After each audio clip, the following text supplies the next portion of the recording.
in pain after she caught that fingertip in the eye or right around. The WNBA fined her $1, not for the foul itself, but for skipping out on post-game media obligations, the Sky failing to ensure compliance, got hit with a $5,000 fine. On June 16, 2024, rookie Angel Reese made her mark against CaitlinClark in a controversial play. As Clark drove for a layup, Reese attempted a block, but struck Clark hard on the head. Officials called it a flagrant 1 foul. Reese defended her actions as a basketball play, but when she skipped post-game interviews, she was fined $1,000, and her team was fined $5,000. The incident reignited the Clark-Reese rivalry and sparked a massive cultural debate online, with Reese facing waves of racist and misogynistic trolling. In Game 1 of the 2024 WNBA playoffs, Connecticut Sun's Dejounte Carrington accidentally poked CaitlinClark in the eye. Within the first 90 seconds, Carrington tried to deflect a pass from Clark to Aliyah Boston, but ended up making eye contact. No foul was called, though Clark went down in pain. She played through 36 minutes and later said, "It wasn't intentional." Carrington echoed that, saying, "Why would I try to poke someone's eye out on purpose?" Despite their explanations, fans accused Carrington of dirty play. Clark later called out toxic fans and demanded better safety standards in the league. On August 30, 2024, Michaela Onion were committed a hard closeout on CaitlinClark that led to a flagrant 1 foul. This became part of a disturbing pattern. 4 out of the 7 flagrant fouls against Clark in 2024 came from Chicago Sky players, making up 57%. Even analysts like Shannon Sharpe raised concerns. Despite the repeated targeting, Clark remained composed and focused. It's just not a basketball play, but I gotta play through it. Los Angeles Sparks' Ari McDonald fouled Clark during a 3-point attempt. Stepping into her landing space, officials ruled it a flagrant 1. Though it didn't appear malicious, it added to the growing list of rough plays against Clark. McDonald didn't face a fine or suspension, but her name joined the group of players testing Clark's limits. On May 25, 2024, Las Vegas Aces veteran Alysha Clark committed a hard foul as CaitlinClark drove to the basket. Replays showed significant upper body contact, but officials only called a common foul. Fans demanded it be upgraded to flagrant. Despite the hit, Clark finished with 16 points, showing her trademark toughness. In late August, Diamond DeShields body-checked CaitlinClark, knocking her to the floor. After review, officials upgraded the call to a flagrant 1 foul. The play not only impacted the game, but also drew major backlash against DeShields. For Clark, it was just another physical blow in a season full of them.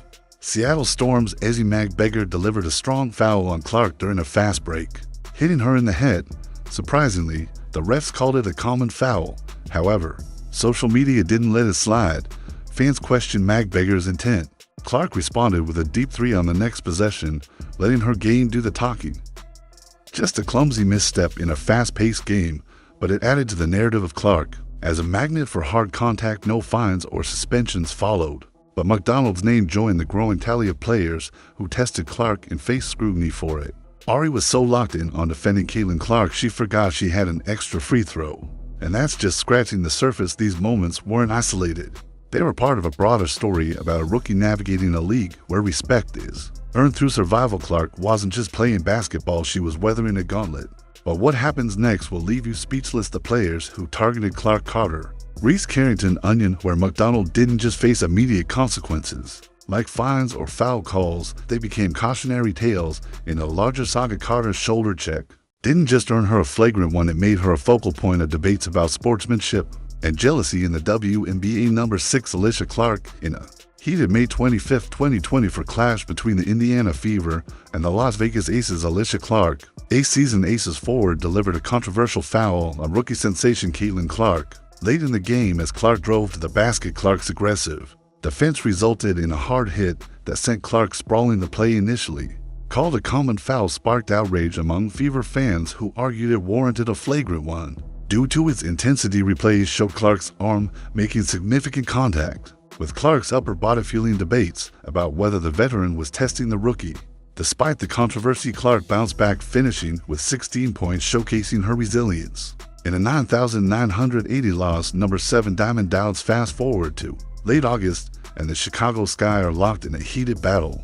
With the fever diamond to Shields known for her tenacity takes it up a notch when she barrels into Clark, sending the rookie crashing to the floor with a thud that echoes through the arena. The play looks rough to rough, and the officials agree upgrading the foul to a flagrant one. After review, the call sends shock waves through the game, but the real fallout hits the Shields. Off the court, the WNBA's decision to escalate the foul combined with the public backlash puts the Shields in an uncomfortable spotlight for Clark. It's another bruise to add to her collection. Number 8, Easy Mangalore. In the early days of her WNBA journey, Clark faced a baptism by fire against the Seattle Storm enter Easy Mangalore, the Storm's towering center, who delivers a bone-rattling foul to Clark's head. During a fast-paced sequence, the contact is jarring, and Clark hits the deck clutching her face as the crowd holds its breath. The referees call a common foul, but the play becomes a lightning rod. For controversy, slow-motion replays flood social media with fans and pundits dissecting Magbagore's intent.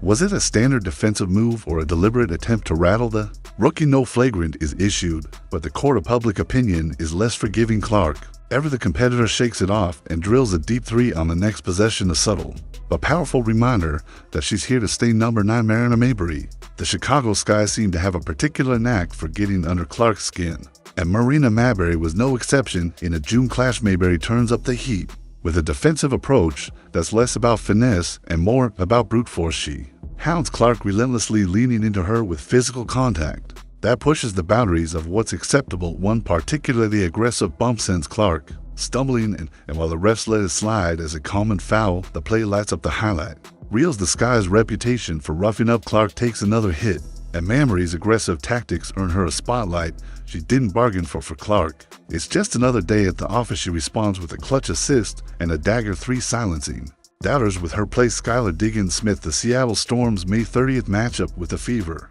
was a powder keg of intensity, and Skylar Diggins-Smith, one of the league's most electrifying guards, added fuel to the fire in a heated moment. Diggins-Smith gets tangled with Clark and delivers a shove that sends the rookie staggering. The refs call a common foul, but the play's physicality raises eyebrows. Replays show Diggins-Smith's frustration boiling over, and fans don't hold back, flooding social media with accusations that she was trying to bully the young star. Clark's response wasn't just about stats, it was about character. She never retaliated, never complained, only played harder. Her post-game comments were measured, her focus unwavering, and her game kept evolving, averaging 15, 6 points and leading her team to the playoffs. She didn't just survive the physicality, she thrived, proving she's tougher than the toughest hits. And here's where it gets even crazier.